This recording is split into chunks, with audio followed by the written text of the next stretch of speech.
Hey church, welcome to Frontline Community Church Podcast. My name is Cody Mahaffey and I'm the Connections and Group Pastor here at Frontline in Grand Rapids, Michigan. So our mission here is simple: to see 0 people unchanged by Jesus. So whether you've been following Jesus your whole life or your journey has just begun, we hope that this message will help draw you near to the person of Jesus. Be challenged and encouraged by his word and be moved to action. We hope these next few moments are a blessing to you and equip you to see who God really is and who you really are in him. Good morning, everybody. Yeah, it's great to see you. Great to be back with you again here at Frontline. As we are today, we're going to be wrapping up this series that we've been working our way through since the beginning of January, looking at the life of Joseph. One of the major figures in the Old Testament, takes up a huge chunk of the book of Genesis. And so every week we've been walking through. And so today we're going to actually end this series. All 4 churches in the Zero Collective are going to be taking communion together as a way of wrapping up the series. And the message, the closing part of Joseph's story really leads well into communion, into what that means together. And so if you're watching online with us this morning, we're thrilled that you're with us. We would love for you to actually be able to participate in communion with us. And so right now would be a great time, if you're watching, to go find something, some form of cracker and juice. It's okay if it's goldfish crackers and Gatorade, that works. We're talking about the body and the blood of Christ. And so we'd love for you just to be able to participate and do that with us together as a church. But to get us into the story for today, a friend of mine sent me this a few years ago, and I loved it so much. I just want to read this to you. It says this: on the first day, she sadly packed her belongings into boxes, crates, and suitcases. On the second day, she had the movers come and collect her things. On the third day, she sat down for the last time at their beautiful dining room table by candlelight. She put on some soft background music and feasted on a pound of shrimp, a jar of caviar, and a bottle of spring water. When she finished, she went into each and every room of the house and deposited a few half-eaten shrimps dipped in caviar into the hollow center of the curtain rods.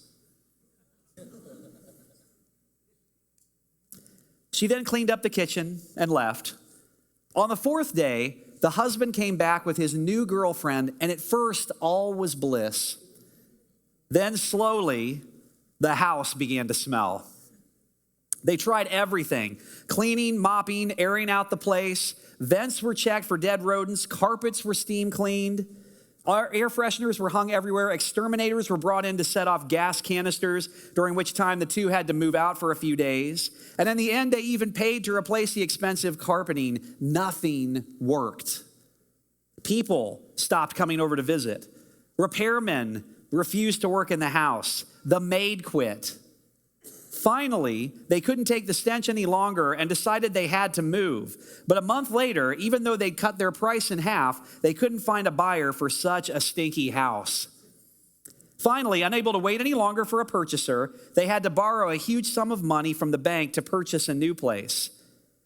Then the ex-wife called the man and asked how things were going.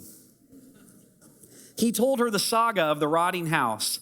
She listened politely and said that she missed her old home terribly and would be willing to reduce her divorce settlement in exchange for having the house. Knowing she could have no idea how bad the smell really was, he agreed on a price that was only a fraction of what the house had been worth, but only if she would sign the papers that very day. She agreed, and within 2 hours, his lawyers delivered the complete paperwork.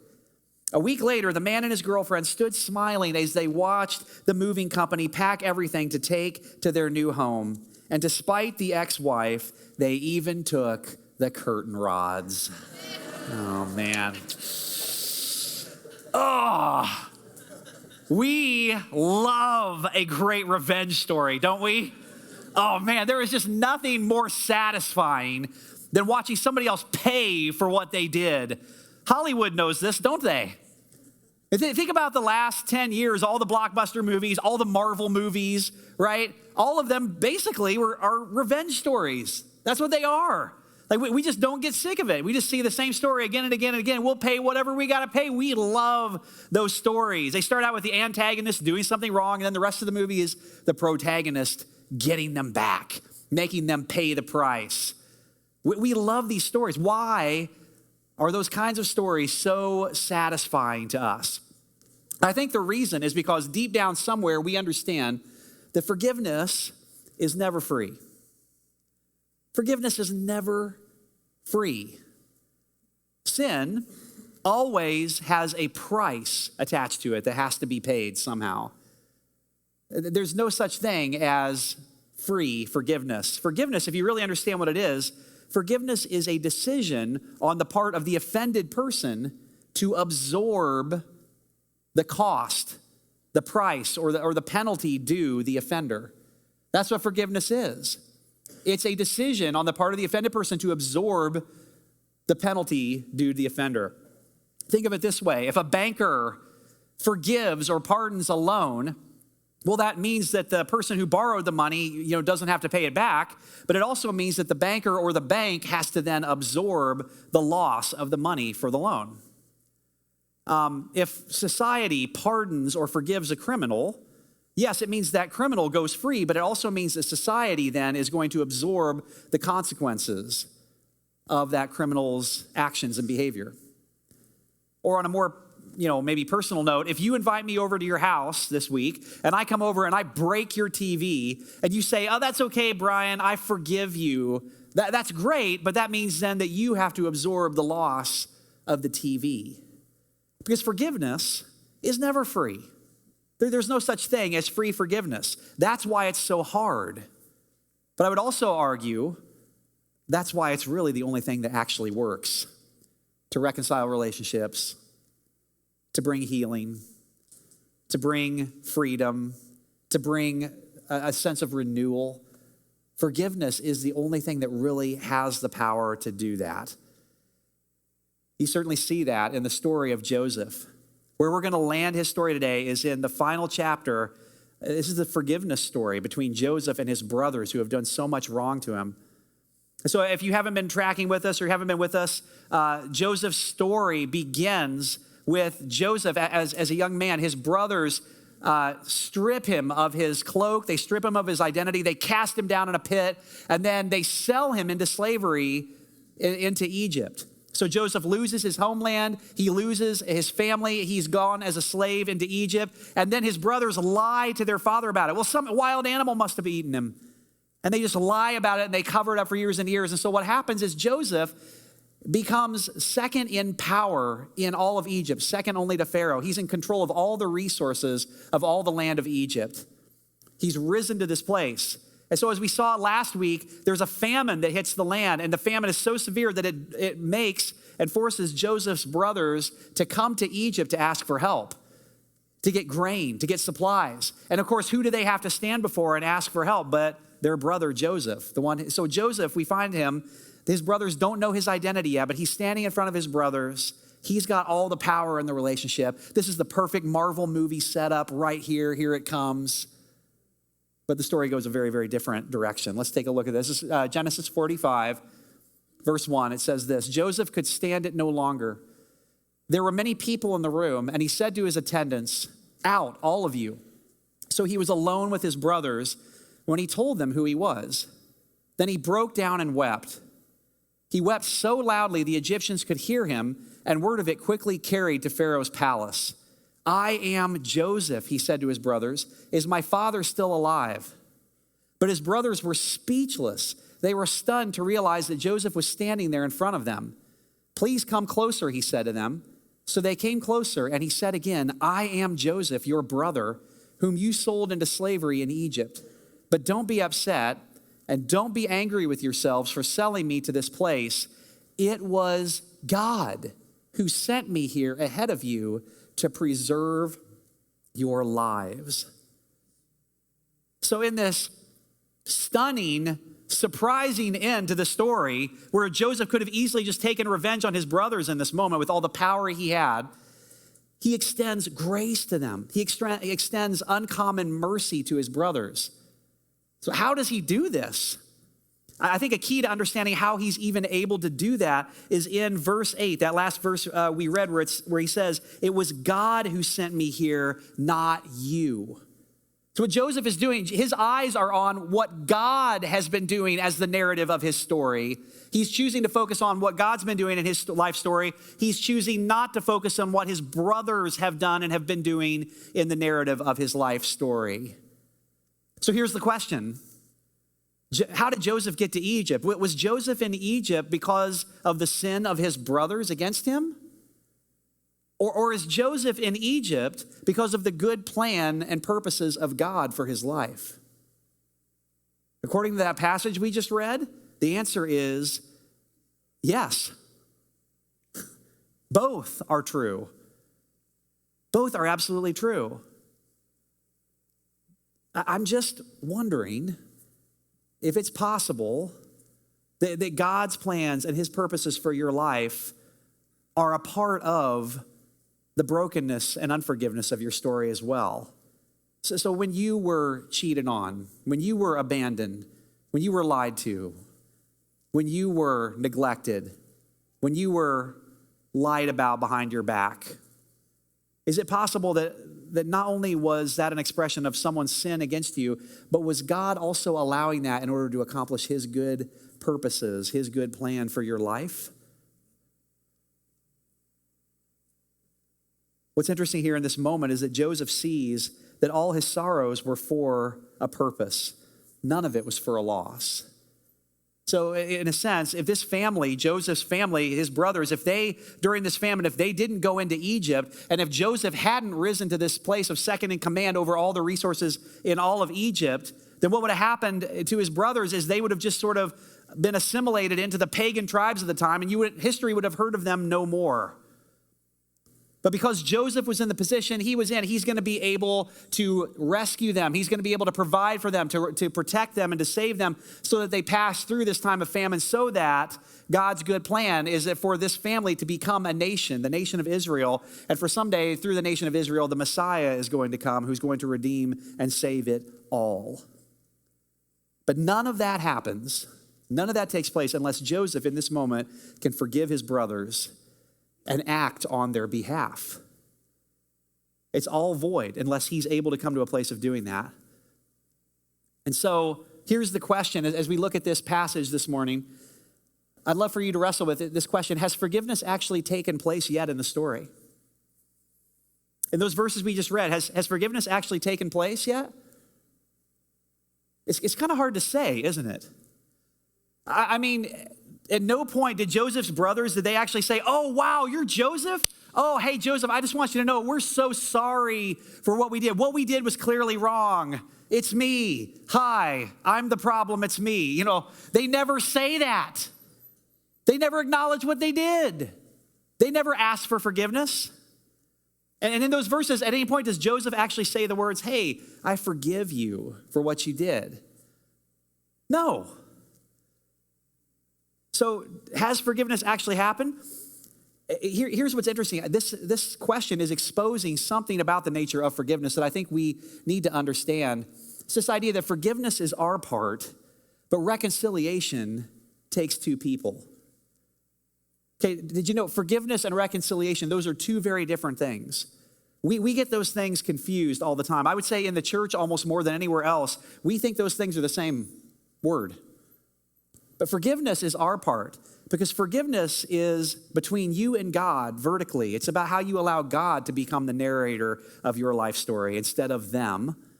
Forgiveness is always possible. It's always possible because it's your part. You can always choose forgiveness. Reconciliation is not always possible because it involves two people. It involves two people coming back together to work through it. So here's what I would tell you. I would tell you, I think forgiveness has happened in this story so far. I think Joseph had done it. I think the fact that he's able to respond the way he is in this moment, he has come to a place of forgiveness for his brothers. What has not happened yet in the story is reconciliation. That's not taken place yet in the story. So I'd love, if we could, just for a moment here, I'd love to just kind of pause and just reflect on how do you forgive a family member from this story? How do you forgive a family member, people who, for most of us, the hardest and worst damage that happens in our lives comes from family members. Now, this could apply to how do you forgive anyone? How do you forgive your business partner? How do you forgive, your neighbor who you're in a feud with about the dog pooping in your yard, whatever it is. This could apply to anybody, anything. But I would tell you, this story is really about family members coming to a place of forgiveness. And I would tell you, it's the place where so many of us, that's the worst damage of our lives. So the first thought here is the more intimate the relationship, the longer the process of forgiveness takes. And we're talking about some of the deepest wounds of our lives. The more intimate the relationship was or is, the longer the process of forgiveness takes. Okay, I can forgive the stranger who steals $5 from me, or the guy who cuts me off in traffic. But what about the wife who's asked to forgive her husband's infidelity again and again and again? But what about the adult child of the alcoholic, abusive parent who wants to still love their parent, wants to still have a relationship with them, but doesn't want to get caught up in the same cycle again and again, the same toxic relationship with no boundaries over and over again?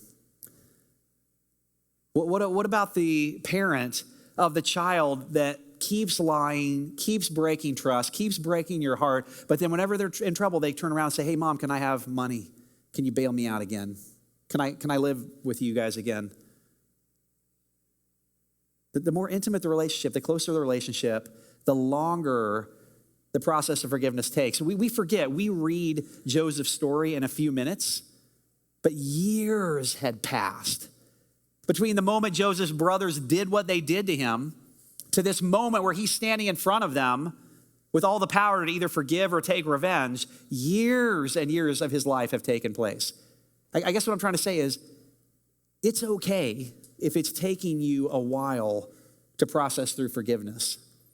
The closer and the more intimate the relationship, the longer that takes. Second thought here, talking and listening is progress. Right? We just said if reconciliation really hasn't happened yet in the story of Joseph, but they're talking, they're listening, there's a relational connection that's still happening. The reason I say that is because a lot of times in families, we think silence is a good thing, right? For many of us, we're like, oh man, at Thanksgiving, nobody was like screaming and yelling and throwing the table over. It was a great Thanksgiving. It was a great family visit. It was a great Christmas together because nobody got mad and left early screaming at the other family members. So we think silence is a good thing, but oftentimes unforgiveness, bitterness, those things are very quiet, actually. So some of the worst damage that's done, the worst pain that's done are actually the things we don't say, the walls we put up, the distance we put between ourselves and another family member, the way that we choose to just disengage and walk away instead of expressing our love. And so, it's okay, I would tell you, if your next step from today is just to open up a conversation with that family member. Maybe your next step coming out of here is just to reach out and just to have a conversation, just to listen and just to talk. It's okay if you don't move in one conversation all the way to forgiveness and reconciliation. In fact, I would tell you, I think a lot of times that's kind of unrealistic, putting that kind of a pressure on ourselves. Talking, listening, that's progress.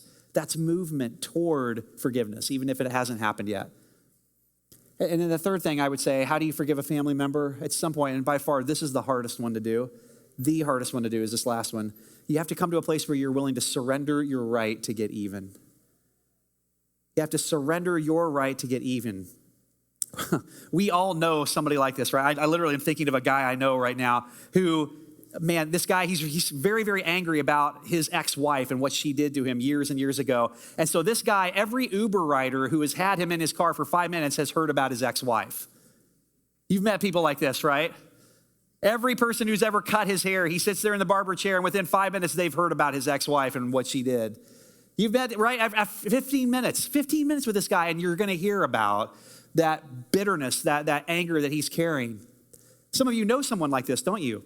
Some of you, if you don't know someone like this, it may be because you are someone like this. Here's what's happening when you meet somebody who does that. It's like you can't even get hardly into a conversation and they're talking about it. What's happening there is over time, their anger, their unforgiveness toward that person begins to, harden and calcify into an identity. It literally becomes the very identity that we look at ourselves through. Our anger, our unforgiveness can actually become the identity of our lives. So what happens then is, even if I wanted to forgive, the fear is, man, if I forgave, who am I then? What does that mean about me if I forgive? For some people, if we allow ourselves to go so far down that path where our anger and our unforgiveness become an identity, we almost come to a place where we can't forgive because it would completely undo the very identity that we've based our entire lives on. We are our anger. We are our unforgiveness. Can I just tell you, Jesus has a way better identity for you than that. He has a much better plan for what he wants you to live into. But we have to come to this place where we're willing to surrender our right to get even. You see this in the story, what happens next. So to kind of fast forward through the next few chapters of Genesis, what happens is in the midst of this famine, Jacob and his brothers, Joseph's brothers, they all come to live in Egypt under the care of Joseph. And so it's sort of like a family reunion. Joseph is taking care of them. He's providing for them. He's protecting them. And all seems great until finally Jacob, their father, passes away. You've seen this in families before too, right? It's kind of like, oh no, mom died. Now what's going to happen? Mom was the only one keeping everybody from killing each other.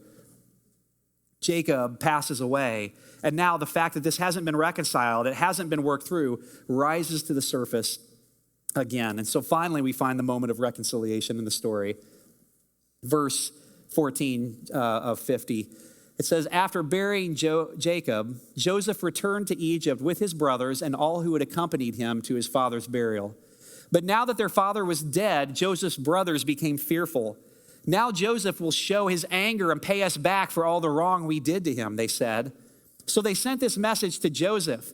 Before your father died, he instructed us to say to you, please forgive your brothers for the great wrong they did to you, for their sin in treating you so cruelly. So we, the servants of the God of your father, beg you to forgive our sin. So this is it. Finally, this is the moment where they acknowledge that they did something wrong, where they beg forgiveness. They actually say to Joseph, what we did was wrong. Will you please forgive us? Go ahead to that. Oh, yeah. When Joseph received the message, he broke down and wept. Then his brothers came and threw themselves down before Joseph. Look, we are your slaves, they said, which, by the way, is the fulfillment of the original dream that Joseph had, if you're tracking with us. This is the moment. It didn't look anything like Joseph in his dream thought it was going to look like, but this is that moment of it being fulfilled. But Joseph replied, don't be afraid of me. Am I God that I can punish you? You intended to harm me, but God intended it all for good. He brought me to this position so I could save the lives of many people. No, don't be afraid. I will continue to take care of you and your children. So he reassured them by speaking kindly to them. So again, this is the moment of reconciliation where what we're really able to see is Joseph has completely surrendered his right to get even. But how has he done that? He had every right to take action and to right the wrongs that had happened. A key is in that verse 19, where what we were just reading. Again, what we said before, he's focusing on God's part in the narrative of his life. He's not choosing to focus on his brothers and emphasize their part of the narrative of his life. And that line he says, am I God? Am I God that I'm here in this position to punish you? Joseph recognizes it's not my job to pay my brothers back. It's not my job to bring justice to them. My job is to focus on God's plan for my life. Can we get to this place where we actually surrender our right to get even and allow ourselves to entrust ourselves to God and to entrust those who have hurt us to God, to say, am I God? My place is not here to punish you. It's not my role. That's God's job. That's hard to do. Now, here's why that matters. This whole series, every week of the series, we've been saying the same thing about Joseph. I'm going to say it again here this last time at the end of this series. Joseph's story The reason it's in the Bible is to show us Jesus. The reason Joseph is such a central character and takes up so much of the story in the Old Testament is because Joseph points to a true and better Joseph. He points to Christ. And so when we look at the story of Joseph, we're not supposed to look at Joseph and see ourselves like, oh yeah, he's kind of like me. We're supposed to look at Joseph and see Jesus. He gives us a picture of Jesus. We're more like his brothers in the story or the other characters in the story. That's where we find ourselves. And so what we see here in this moment with Joseph is as we see Joseph points us to Jesus, that Jesus forgave us. He entrusted himself to God. I love the way Peter said it. One of Jesus' closest friends and disciples, Peter, in 1 Peter chapter 2, verse 23, he's talking about the moment of Jesus on the cross. He's describing what Jesus did on the cross. He says this, when they hurled their insults at him, at Jesus, he did not retaliate. When he suffered, he made no threats. Instead, he entrusted himself to him who judges justly. He entrusted himself. How did Jesus move to a place of forgiveness? He entrusted himself to him who judges justly, which means he also entrusted who? Those who were crucifying him, you and me, those who deserved the punishment for what was happening. If we want to get out of this place of bitterness and unforgiveness in our lives, we have to move to this place of entrusting ourselves to him who judges justly. But what if I don't get to see them pay for what they did? What if they actually get away with what they did and they don't ever get punished for it? Yeah, it might happen. It's none of your business. God is the narrator of your life story. That's where your focus is supposed to be.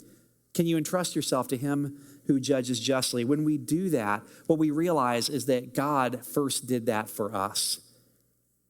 I love what C.S. Lewis said about forgiveness. He said, to be a Christian means to forgive the inexcusable in others because God has forgiven the inexcusable in you. I love that so much because it doesn't say, you know what God does is he excused the inexcusable in us. It's not what it says. But God, when we had inexcusable things, he just canceled us. No.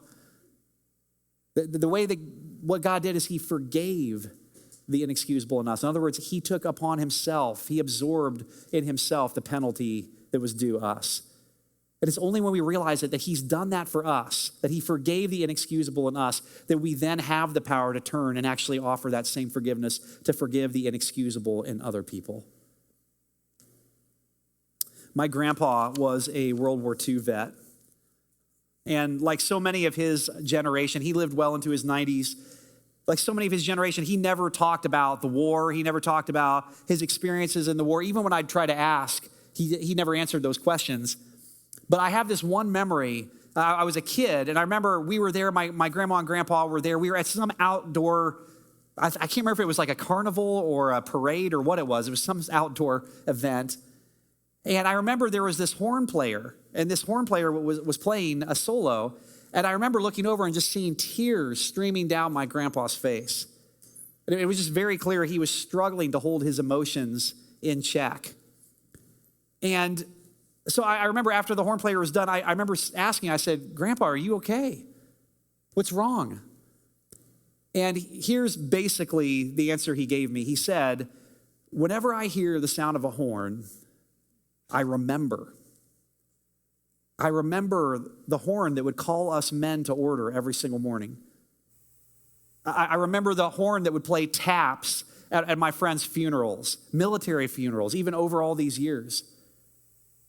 And he said, what happens is no matter what I'm doing, no matter how grumpy I am, no matter how, irritated I am or worried or upset that I am, whenever I hear that sound of the horn, immediately I remember friends who gave their lives for me. And immediately I'm overwhelmed with this sense of gratitude that I'm here, that every breath is still a gift.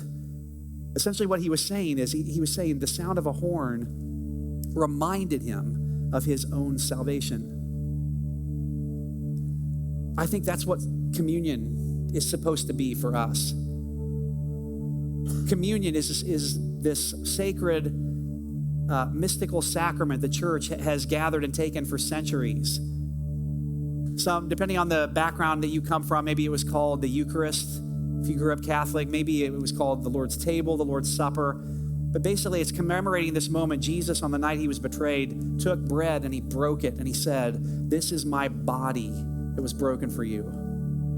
In the same way, he took the cup and he said, "This represents my blood, which was shed for you." And then he said, "It was shed for the forgiveness of sins. Now do this in remembrance of me."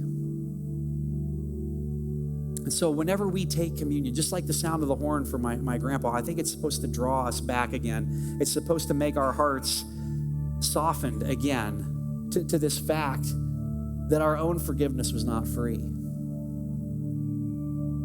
Some of you in this room, you have a lot to forgive. You have horrible things that have been done against you. There's good reason for you to be in a place of bitterness and unforgiveness. As we come to the Lord's table, as we take the bread, as we take the cup, as we do that today, can we just remember our own forgiveness was not free? Can you begin with you? Can you begin with your own forgiveness? Can you begin with the truth that what God has done for you on the cross is he forgave the inexcusable in you. He didn't excuse it. He forgave it. He absorbed the penalty of it. That's the only thing that really does ever work. My friend Greg Dempster does such incredible work with Christ Life Ministries. He talks about these three primary areas of forgiveness, represented in these three circles in this Venn diagram. What's been done to me, what I've done to others, and what I hold against myself. Most of us have one area of these three that carries a lot more damage than the other ones. One of these, even right now, is probably just lighting up for you. Can you begin with you? Can you just remember that your own forgiveness was free? Where do you need to just allow God to do some business with you even today as we take communion together? I'll tell you, for me, honestly, it's this one right here, what I hold against myself. I mean, I've worked through what's been done to me. I've worked through forgiveness of even what I've done to others. But this one is the one that, for me, is always a struggle. I don't know if any of you are like me. My internal voice is very self-condemning, very self-critical. So communion is a time when I remember that God forgave the inexcusable in me. My sin, oh, the bliss of this glorious thought, my sin, not in part but the whole, has been nailed to the cross. I bear it no more. Praise the Lord. Praise the Lord, oh my soul. Can you start with you? Can you just begin there today? So here's what we're going to do. If you're watching with us in a moment, Ashley's going to sing, and as we do, we're going to take the elements together on our own as we're singing and reflecting. If you're in the room, there are 4 communion stations, 2 on either side of the stage and then 2 in the back. So whichever one's closest to you, as the song is being played, I'll offer a prayer and then go and take the elements and then just spend some time with God remembering your own forgiveness. So Jesus, we just come to you right now.